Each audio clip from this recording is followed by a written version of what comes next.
For millennia, people have dreamed of immortality. From ancient shamans to the great pharaohs of Egypt, to more recent alchemists and biohackers, people have been trying to cheat death for a while. But so far, no one has succeeded.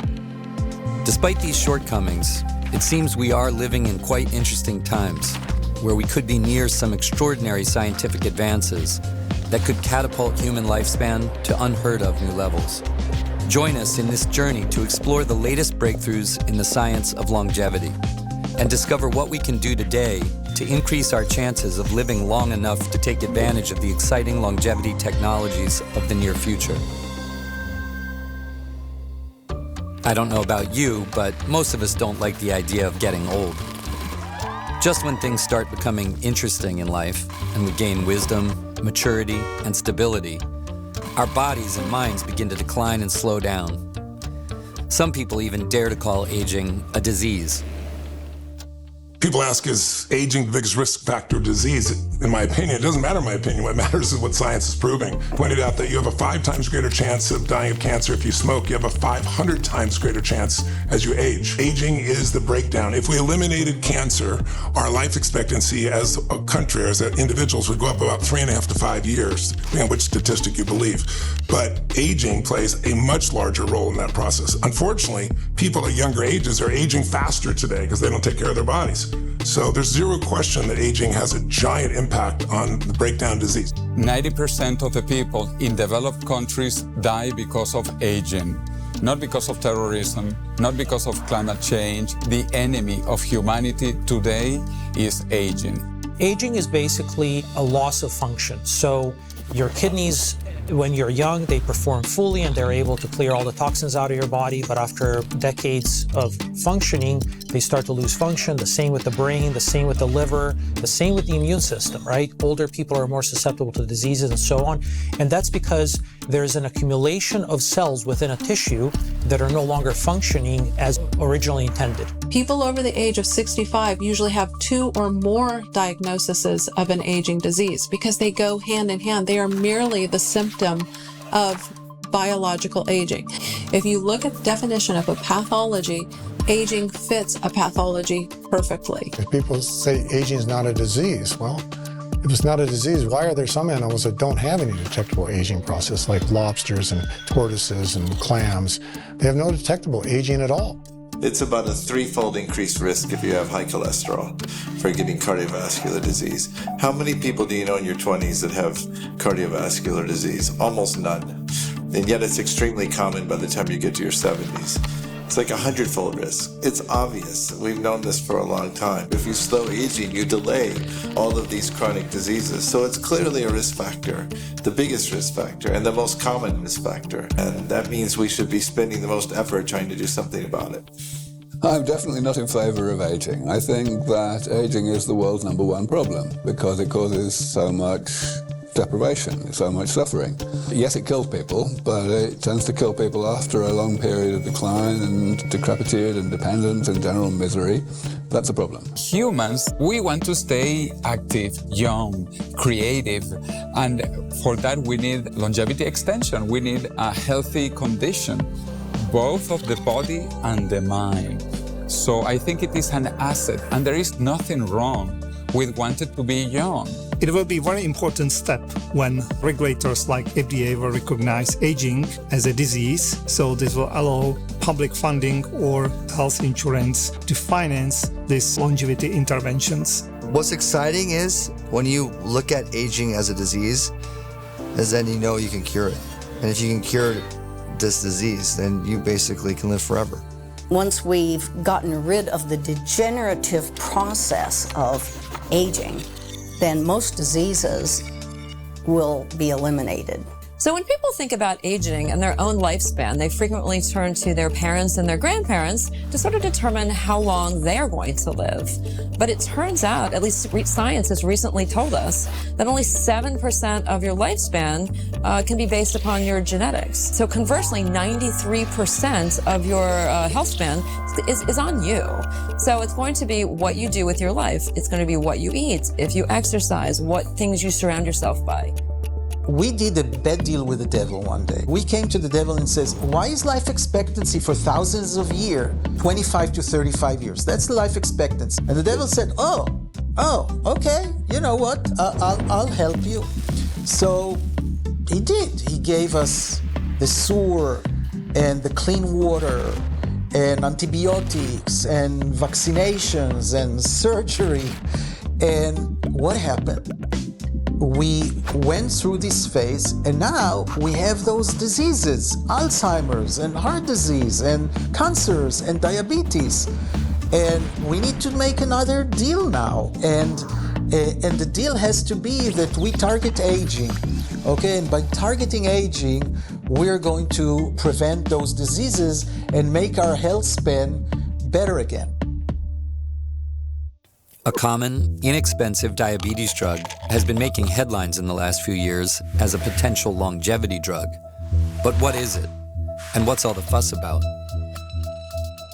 So Metformin was a drug, or some of its cousins were drugs that were used 80 years ago.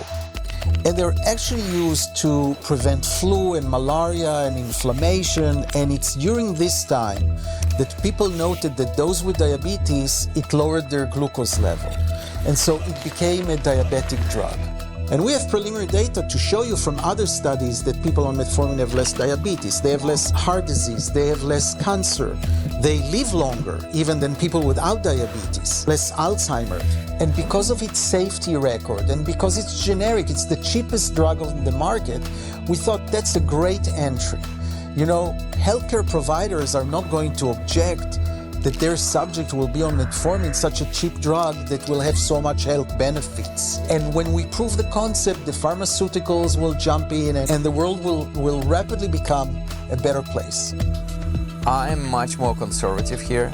So I would love to see the outcome of TAME trial, this 5,000 people trial where metformin is going to be used to measure age reversal effect. So I do believe that in 5 years from now, metformin can be first or one of the first longevity drugs. So metformin is going to be a start. It will give us 2-3 years, which is enough time to then maybe add another drug or being more dramatic in how we attack aging. 2-3 years, it's a concept that I want to put in perspective. If we cured heart disease in the United States now, we'll get 2-3 years of life extension. So 2-3 years of health span is a lot, and it's translated to trillions and trillions of dollars of saving. And I'm saying 2-3 years on average, right? Some people, maybe metformin won't be effective, and some people may live 10 years healthier more. Well, everyone can do whatever they'd like, right? And there's different evidence for different molecules. Certainly, there's very good evidence for metformin in animal models that it slows down aging. And there's some initial evidence in humans, although some humans have side effects. And so you don't really know. We know everything we need to know on metformin because there are billions of years of use of metformin across the world. There's not going to be any surprise. When you start metformin, a lot of people have side effects in the first week of use, and it's usually gastrointestinal side effects. Other than that, most people have no idea that they are taking any drug like that. So I would claim that it has the best record of any drug for safety. It does amazing things for you in terms of longevity. Changes your gut microbiota, activates your AMP kinase, does just a myriad of amazing things. At the same time, it's a partial mTOR inhibitor, that's a problem. It also uncouples your mitochondria to a certain degree, so you have less energy efficiency, which means it helps you lose weight. On the other hand, if you're an athlete, you're not gonna have as much energy. So there's all of these sort of caveats and innuendos of these things that we sort of have to be aware of as we start sort of playing with the aspects of longevity. So metformin's actually probably the worst of the, I'm sure it's not the worst, it's the worst of the popular approaches to stress response upregulation. I don't understand why it's popular. This thing just has such mixed results in animal studies. Yet you have this human study in diabetic patients where the diabetic patients gained a small but very consistent gain in life expectancy, just a few years. It's just not interesting. If you told them to go exercise, it would have been way better. We know that for type 2 diabetics, metformin is fantastic for them. It reduces their heart disease risk and kidney disease progression. But unfortunately for non-diabetics, when they take metformin, there was a 2019 study that showed that those who took metformin, they actually impaired their response to exercise. So those that were taking metformin, they were only receiving about 50% of the benefit of the exercise regime that they were doing. So we need to make sure that with any strategy that we're doing, it's first of all safe and then effective. Nir Barzilai is running this TAME trial that'll help to give us a better answer. And I think there's no reason to kind of push ahead of the science and start taking these things before we kind of have proof on whether they have any impact on aging. Taking a drug used by organ transplant patients and for cancer treatment as an anti-aging therapy may sound a little outrageous. But increased interest in this approach is being driven by the research into rapamycin. So rapamycin is a small molecule. It's actually got a really interesting backstory to it. So it was first found from bacterial cultures on Easter Island, which is, of course, also called Rapa Nui. That's where the drug gets its name from.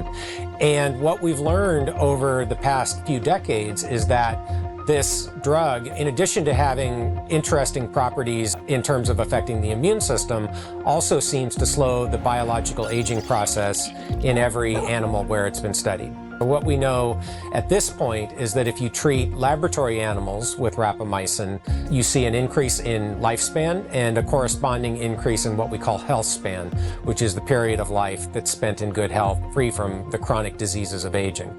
So really the big question at this point is whether or not the same effects will be seen in dogs or in people outside of the laboratory. Over and over again, when rapamycin is tested, we can see a roughly 15 to 20% lifespan extension in mice. So out of all of the molecules that we're currently investigating to see what molecules will actually extend lifespan, I'm most excited about rapamycin. And I think it's high time that we translate some of that mice data into human clinical trials. If you ask a clinician, they're often worried about rapamycin, and the reason is that it's used for immune suppression. So after organ transplant, for instance, people are prescribed rapamycin, but they're not prescribed rapamycin alone. They're given rapamycin plus cyclosporin, which is a very strong immune suppressant. And together, they further suppress the immune system. And so people are worried about infections and things like that if they take rapamycin. But the truth is, in a healthy population, at a low dose of rapamycin, it doesn't suppress the immune system. It's immunomodulatory. In fact, it protects against some respiratory infections. The nice and good thing about rapamycin, if you look at the studies, it's dose dependent, which means the more you give, or the more you take, the better it works. The problem is, with rapamycin, once you get to a high dose, you get side effects, and we're trying to eliminate these. So in order to get those very beneficial effects in mice that you see, we believe it's important to have a drug that you can dose higher without getting those side effects. Rapamycin seems to be very promising. We're actually using these in some clinical trials, and the effects are really good. So the Dog Aging Project is a large-scale study of the biology of aging in companion dogs or pet dogs. It is a clinical trial to try to determine whether or not rapamycin can have a positive impact on the aging process in pet dogs. So the one thing I can tell you is that in both clinical trials, we saw no evidence for significant side effects. In the first clinical trial, we also saw evidence for a restoration of age-related heart function. So just like in people, in pet dogs, as the dogs get older, there's a gradual decline in heart function, and we saw evidence that rapamycin could partially reverse that. That's also been seen in laboratory mice. And then in both studies, we saw some evidence that the dogs were more active. And it's important to appreciate that these were double-blind trials, meaning that the owners and the veterinarians, neither group knew which dogs were getting rapamycin or which were getting placebo. Well, I cannot make any recommendations about what you do, but I will say I know a number of people who have consulted with their private practice veterinarian and have convinced their veterinarian to prescribe rapamycin for their dog. A lot of people I know are taking rapamycin off-label. I don't encourage that. I think more research is probably a good idea, but people do it. Yeah, there are certain medications we take at Blueprint which are really on the cutting edge of anti-aging science. Metformin and Rapamycin are two. There's a lot of disagreements in the scientific field about where these drugs are and what their proven efficacy is. We believe there's sufficient data to incorporate it as an experimental. So we are on both. We track the data very closely. We're trying to see what my response curve. If you're taking Rapa blindly, it's really a difficult thing to do. You really want to see how you're metabolizing it specifically and then hone in on that dose. Rapamycin is something that I think a lot of people are excited about, and I'm fairly optimistic about Rapamycin, but I'm waiting for the clinical trials. Either there's clinical trials going on in dogs and companion animals, and also starting clinical trials in humans to see what this has an effect.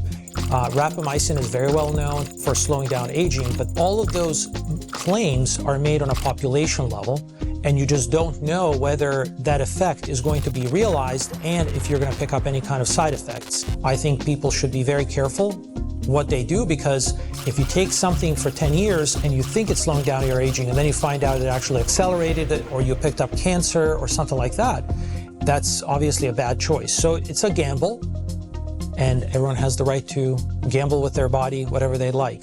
In terms of a prediction of what's possible for human life expectancy, as I said, I think it's at least plausible that something like Rapamycin or one of the other interventions that we're studying today could have an impact of a decade, maybe 2 decades, on healthy life expectancy for most people.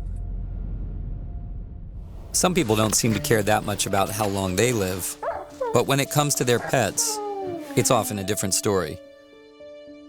We see pet longevity as being something that's a really important part of the human longevity agenda, because I think people need to become aware of what's possible with these interventions.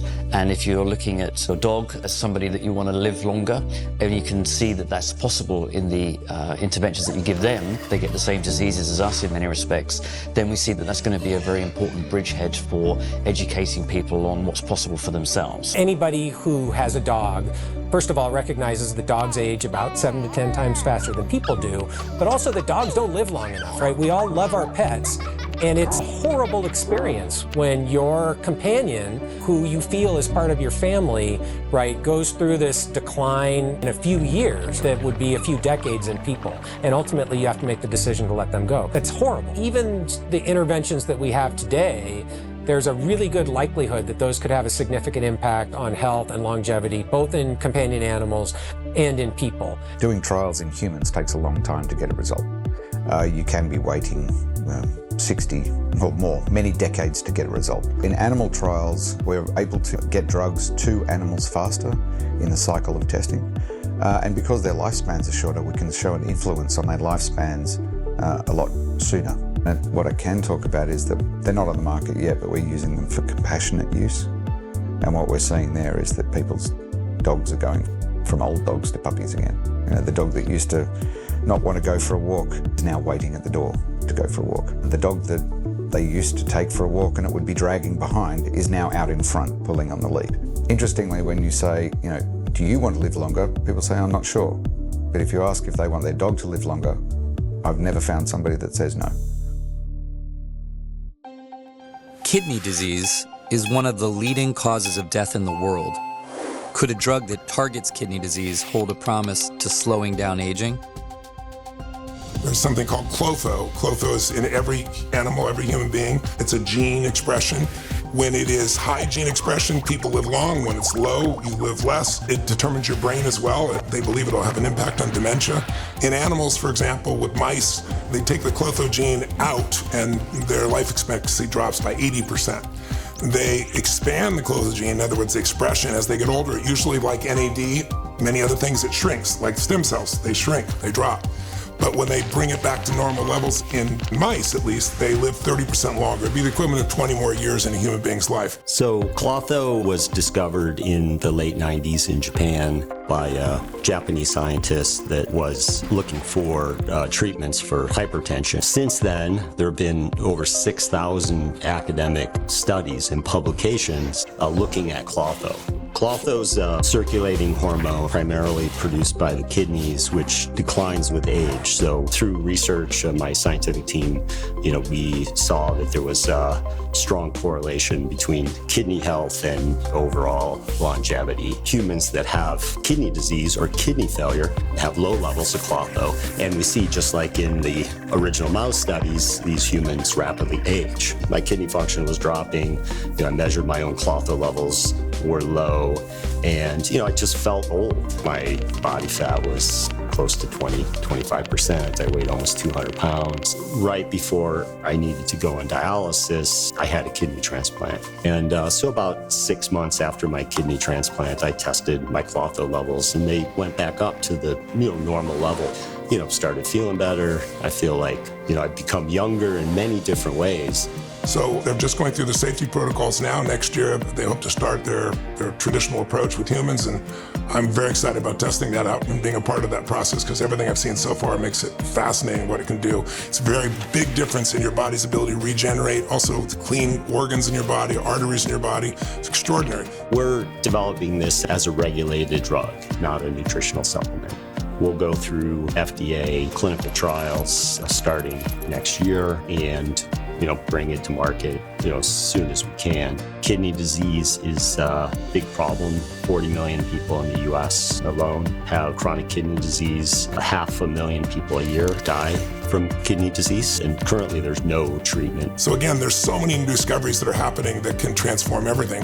What you got to do is take care of yourself long enough so that these technologies catch up with you. That's really it. If you do the right things now so you're around, you're probably going to live to see these things, because we're at the base of a geometric progression and understanding how we can transform the body. Many studies have shown in animals and in humans that even a moderate amount of exercise, walking, some light strength training, does increase natural production of Klotho. We suggest everybody get in moderate exercise. Healthy kidneys, longer life. What if we could program our cells to become younger? That is the promise of epigenetic reprogramming, a new field of science that aims at reversing aging at the cellular level. So there are some very exciting therapies coming through. There's a lot of focus on cellular reprogramming, which is to be able to take cells back to a more youthful state, but for them to still maintain their identity. If you could change back that epigenome so that the right genes are on and the wrong genes are off, can we revert you to a younger age? And a lot of people believe that we can. We're seeing skin cells being reversed by decades, 30 years. We're seeing blind mice regaining their vision. We also know now that you can take cells of a given type and turn them into a completely different type. So you can make a skin cell a neuron. And then now I think the most exciting thing, that you can take an old cell and turn it back into a seemingly young cell. So I think we have a lot to prove on whether we can actually do that in a whole body like a human and do it safely. But I think just the scientific discovery itself is so exciting, and I think opens up a whole number of pathways that we can go down.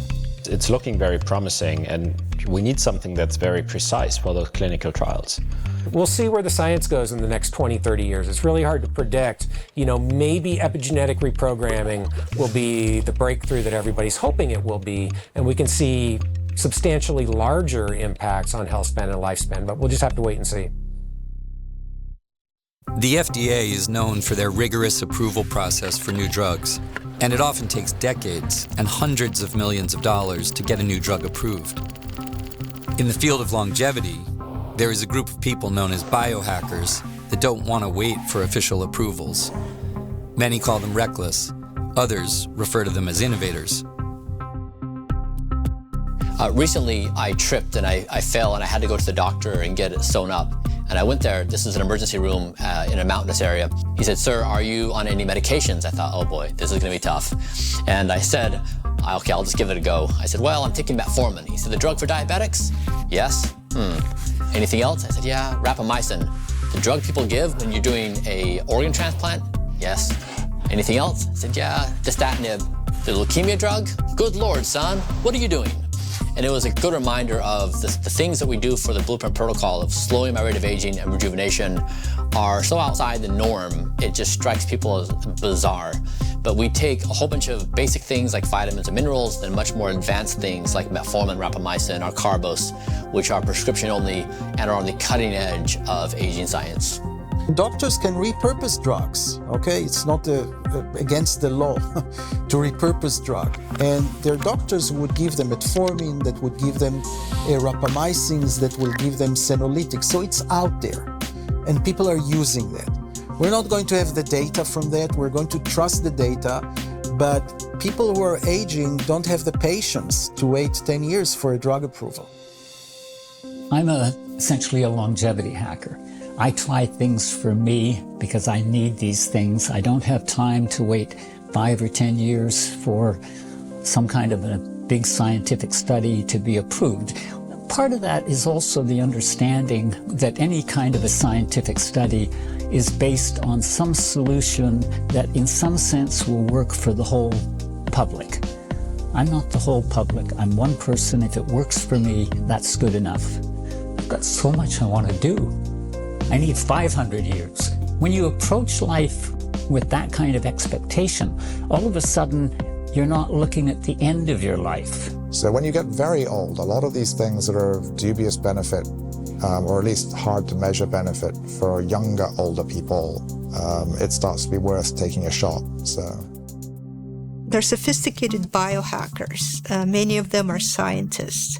So the goal here is to hang around and catch up. This is the whole concept of longevity, escape velocity, to stay around until science catches up, until regulations allow the science to treat these aging conditions. I mean, the first thing to say about the self-experimentation community is they have a lot of improvement to do. If you're going to do this stuff, hope is not sufficient. You must measure before and after. You must test the compounds you're ordering from wherever you're ordering them from. You know, you have to do this properly. And frankly, self-experimentation has a great history in the scientific community, that it has a bad rep these days. If you look back in the 1800s or even like the middle of the last century, people are out there injecting themselves and testing things on themselves, and bold and brave scientists are actually making progress based upon this. And it's an entirely viable approach that is somewhat diluted by, not to be too offensive, all the idiots whose approach to it is, hey, let's try this thing and see how I feel. You just can't do that. We live in a world in which most people know more about their car than they know about the operation of their body, and that's criminal. It shouldn't be the case, but that it is what it is. Technological breakthroughs in longevity are moving at incredible speed, and advances in nanotechnology might be just around the corner. We are the beginnings of nanomedicine. And by nanomedicine, I mean injecting tiny, tiny, tiny little machines into our body to go in and do repair work in cells that have aged and have lost their ability to reproduce effectively. I think that's really exciting. Senolytics is developing injectable, biodegradable nanoparticles called nanots. And the amazing thing about nanots is that instead of adding things to the body, they take things out. They take the junk out. Think of them as little tiny sponges that circulate in the body, and they absorb harmful substances that contribute to inflammation, aging, cancer, and sepsis. And they go and clean up the mess that accumulates with aging. They're able to unmask cancer for the immune system. The same treatment is able to address senescent cells as well. It's a pretty exciting new technology. The idea is to receive these injections periodically and clear out this harmful junk that shouldn't be in the body and needs to be taken out. In the near future, these nanotics and other longevity treatment will be used first in clinical trials to treat diseases. And Nanotics specifically will do clinical trials to treat cancer in the Massachusetts General Hospital and in the Mayo Clinic, and to treat sepsis at the Cleveland Clinic. So 3 of the best hospitals in the world are focusing on this novel nanotechnology.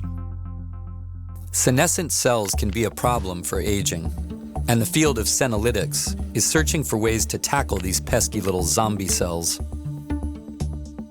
So cells are dividing, but there's a limit to their division. After 50 divisions, they cannot divide anymore, and they become what we call senescent. When they become senescent, they're changing their biology and they're starting to accumulate lots of proteins and inflammatory markers that are being secreted to their environment. Because they sit there and they just disrupt everything. If you get rid of them, you get pretty much instant rejuvenation in days in mice. You can take old mice, clear out, let's say, 30 to 50% of the senescent cells that are lingering in their tissues, and you have a laundry list as long as your arm of diseases that reverse considerably when you do that, from arthritis to the enlargement of the heart, the weakening of the heart muscle, that reverses. All sorts of stuff that you might think, wow, this is never going away. It's a really profound change. The drugs that are used now in mice to test and are being trialed in humans may turn out to be the best Alzheimer's treatment of the next few decades, because Alzheimer's itself appears to involve, and most other neurodegenerative diseases appear to involve senescent cells in the brain messing up the shop with their secretions. Senolytics did not exist basically 1 decade ago, and we are discovering now senolytic treatments, which will be pills or injections that will eliminate zombie cells. So senescent cells accumulate in our system, and even though there aren't a lot of these, they're highly pro-inflammatory. So they're excreting all these different, what we'd call cytokines or pro-inflammatory factors. These can actually then damage nearby cells and either actually make them become senescent or potentially actually transform them into kind of precancerous cells that could, go on to create tumors. The development of Senolytics is really probably unique in the annals of recent medical history, because the first drug they dug up to try on animals is actually really, really good. The dasatinib-quercetin combination has yet to be bested. In fact, all of the other Senolytics where we actually have data for how good are they at clearing versus, what are the side effects, they're not better than dasatinib and quercetin. So you have this fascinating dynamic where a drug that is approved and a supplement together could be used off-label. It can be used now off-label. There are people out there using it now. We don't have the trials yet to back that up, and that's a bit criminal. They're going very slowly because it's an approved drug. It exists. It costs next to nothing. There's absolutely zero incentive for any of the big players to try to, take this existing drug and put it through trials. The trials are all academic. I'm not going to tell people what they should and shouldn't do. I would say personally, I would not be taking dasatinib and quercetin at this stage as a healthy individual who is not kind of suffering from a deleterious disease.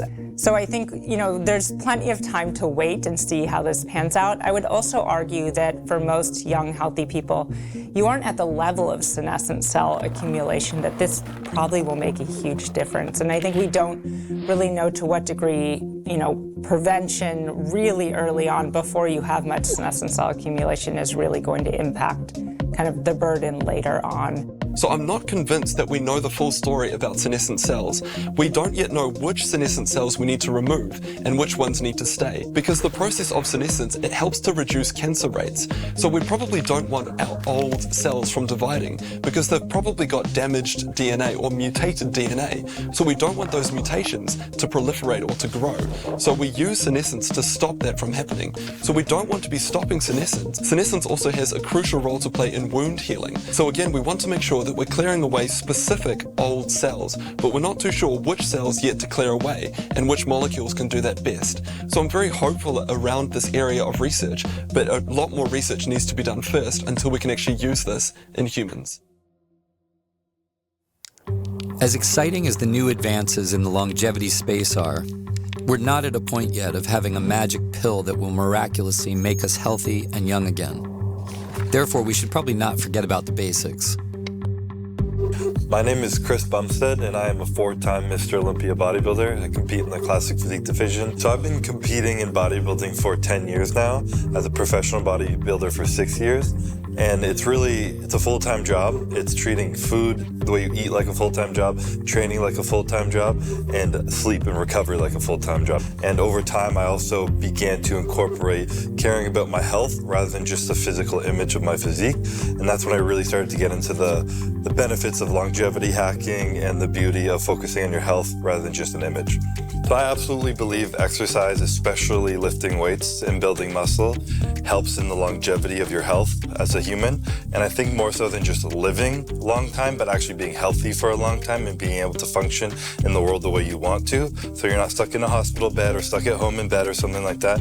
But the more muscle you have, the stronger your body is, the more you can fight off disease and illness, the less likely you are to fall, the more likely you are when you fall to be able to recover quicker. Because one of the earliest signs of death in someone is when they fall, they break a hip or a leg or something like that. Once you're over the age of like 70, it's really hard to recover from that. And the more muscle you have, the more likely you are to catch yourself, not from fall. And if you do, also to recover or not hurt yourself. So I think it is so important to exercise throughout your entire life.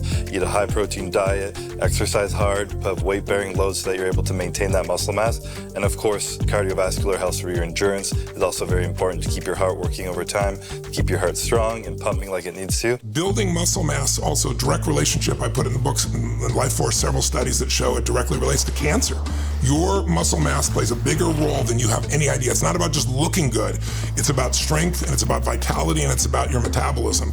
And it's something that every person has got to take care of themselves. Work out 3 times a week. Make a commitment and don't miss it. Have it a certain day, a certain time. It's a schedule like anything else.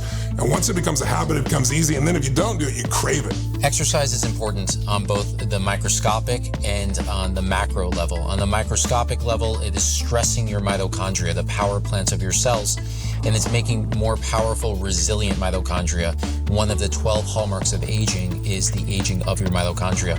And then on the more physiological level, it is leading to better circulation, better heart health, even neurogenesis, so new neurons being formed from exercise. One thing you learn in bodybuilding is that you can't out-diet no training and you can't out-train bad dieting. They don't really counteract each other, and you could eat as healthy as possible, or you could eat nothing, you could fast, you could do all these things, and you really need to kind of push your body to new limits to continue to grow and be as strong as possible. And no one really gets too old and wishes they had less muscle or wishes they were weaker. Usually wish you were feeling a little bit stronger, a little bit more robust, and that's something that only really comes from exercise.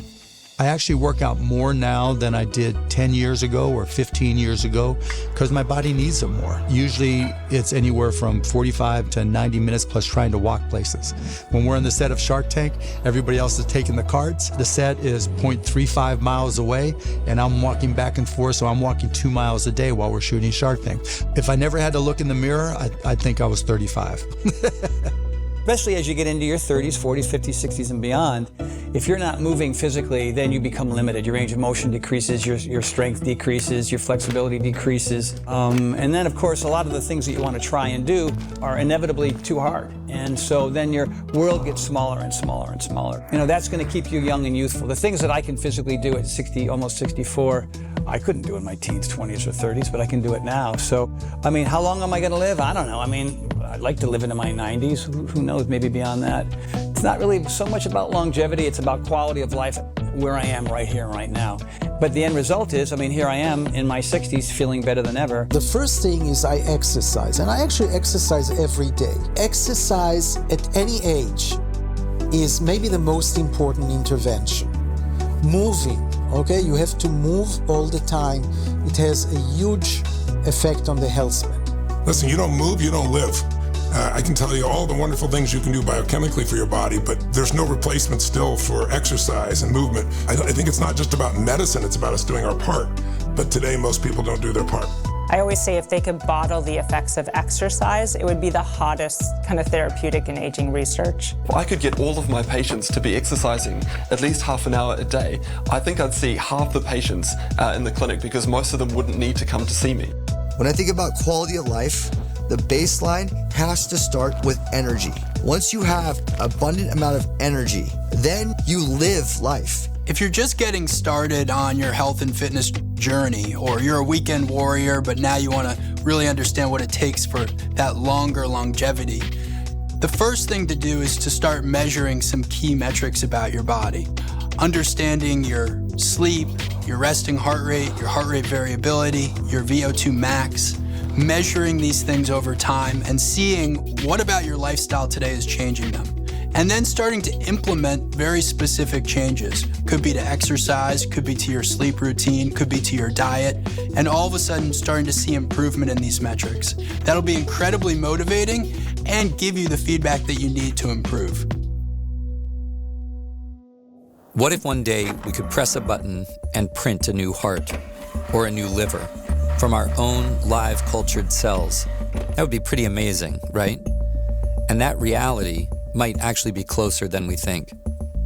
So today, if you need a heart, liver, lung, kidney transplant, you're waiting for someone to die and then hoping that you're on the transplant list. But it's not going to be that way for long. What we're seeing is incredible work like, what if you could engineer the surface antigens so that you can take a pig heart or a pig kidney and transplant to a human and have it not be rejected? It works the same. And so the goal here, and it's happening right now, it's not perfected yet, but inside this decade we will see it, where if you're on a transplant list, you don't have to wait for someone to perish. There are going to be organs made available to you that can keep you alive for years, maybe decades. Another technology, this comes from the work of Dr. Dean Kamen at the Advanced Regenerative Manufacturing Institute. He's built technology that can take a pluripotent stem cell, take one of your skin cells, turn it into what's called an induced pluripotent stem cell, put it in one end of the machine. The machine replicates that stem cell billions of fold, and then has those stem cells differentiate in the proper fashion, and then manufactures an organ. Imagine being able to go from a skin biopsy to a new heart for yourself, or kidney, or liver, or lung. It's an extraordinary time. How many times have you woken up refreshed after sleeping for 8 to 10 hours, or felt like a zombie after a sleepless night? This contrast tells us how important sleep is to our bodies, and that perhaps it can even affect our longevity. The longevity therapies I'm most excited about are sleep, diet, and exercise. They're the most uninteresting and basic components that no one wants to hear about because everybody wants to hear about the magic drug, but they're the three things nobody's doing. I believe sleep is very important for good health because during sleep you release growth hormone and you have to give the body a chance to reanimate. There's a lot of hormonal and other mechanisms of restoration that occur during sleep. Slow wave sleep and REM sleep are really the two most important periods of sleep. Slow wave sleep is more focused on repairing your muscles and your body, and REM sleep is getting your mind to repair cognitively. It's also when you're dreaming. So people who say, they can't remember their dreams or they don't think they dream, they're probably not getting enough REM sleep. But both these periods of sleep are incredibly important. But I've fucked my sleep off for so many years. My REM is like pretty poor. So I'm trying to figure that out the best I can so that my energy is as full as possible from a renewable source. People will say like, oh, we're having dinner. It starts at 8. Like, 8? Are you kidding me? Like, we are so heading upstairs at 8 to go to bed. Because I lived a life where I was always exhausted. And it's like you're burning the candle at both ends and it catches up to you. And at some point, you can pay the price in a heavy way, especially if you're doing what I do. I used to say I'll sleep when I die. I used to sleep, 5 hours, 5.5 hours being my max. Sometimes 4, which, is not good. You can't sustain that. I think everybody has a variance in their capacity. But when I was doing Life Force, of course, I had to do the homework on sleep. And I interviewed some of the top sleep experts in the world. And one of them said to me, Tony, I'll prove to you beyond a shadow of a doubt the value of more hours of sleep. I said, okay, tell me. He goes, we did a study on 1.6 billion people. I said, that's total BS. No one did a study on 1.6 billion people. He said, yes, we did. All the countries where people have daylight savings time. And he said, you'll find this in every single country. When we spring forward and you lose an hour, the next day, in the next 24 hours, there's a 24% increase in heart attacks. And he went through all their statistics, car accidents, everything. What's crazy is when we fall back and get 1 hour extra, in the fall, the exact number, 23%, so with a 1% change, it goes the other way, meaning less heart attacks. So if 1 hour of sleep can do that, I started saying, so now I work to get 6. because sleep is such an important thing for longevity. I think if you're trying to live a long, healthy lifestyle, stress reduction and sleep are some of the two most important and easy things that you can apply. Within that, obviously, there's different cues and things that help. Personally, I like to just make sure stress is as low as possible when I get close to bedtime. So I stay away from stuff like social media, blue light, my phone, anything like that. I just try and really decompress, whether it's through meditation or just spending time with my dog and my fiance. I wear these blue light blocking glasses, which prevent blue light from coming in your eyes, and you can feel your brain relax as you put those on, because you're preventing any harsh lights coming into your body. Because naturally, humans were meant to go to sleep when the sun came down and when it came back up. And now with artificial light and everything, we've kind of thrown off our circadian rhythm. I'm in the 99.4 percentile of quality sleepers. Now, if we just got good sleep, the world may change. But oftentimes we're gravitated towards like this supplement and that supplement, or this magic pill or that magic pill. But mastering the basic thing of sleep is just beyond reach.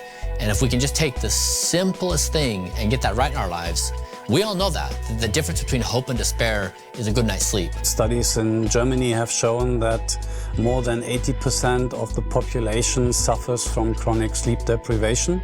Sleep is extremely important for the body to recover. It's now proven that good sleep increases longevity. A study just as recently as 2023 showed that getting quality sleep increases lifespan for men by just over 4 years and for women by over 2 years. It's been found that if people have inadequate sleep, in the short term, it can cause metabolic disturbances. For example, higher blood glucose levels after as little as 2 days of interrupted sleep. So the connection between sleep and aging is absolutely key. As a consequence of not sleeping, you don't give yourself the time to make proteins that are constructed at night. Up to 30% of proteins are in fact constructed at night, so you're limiting your repair capacity in essence. And it's been demonstrated that people that don't sleep well or that work night shifts have a higher propensity for cancer. So sleep is something that actually gets ignored probably a lot more than it should. And it's not just sleep quantity, it's not just the number of hours that people are sleeping, but it's also the quality of that sleep. So do you have interrupted sleep, or can you actually have a full kind of night's sleep without interruption? Well, studies show that inadequate sleep, and particularly inadequate quality sleep, which is getting this restorative sleep, is correlated with virtually all these different disease states and forms of lack of cognitive function. So getting quality sleep is about as foundational as there is to living a happy and performative life. If we could have done with less sleep, frankly, evolution would have gotten rid of it. That's why we are always so active and thinking and cannot stop. And when we want to go sleep, we have no peace.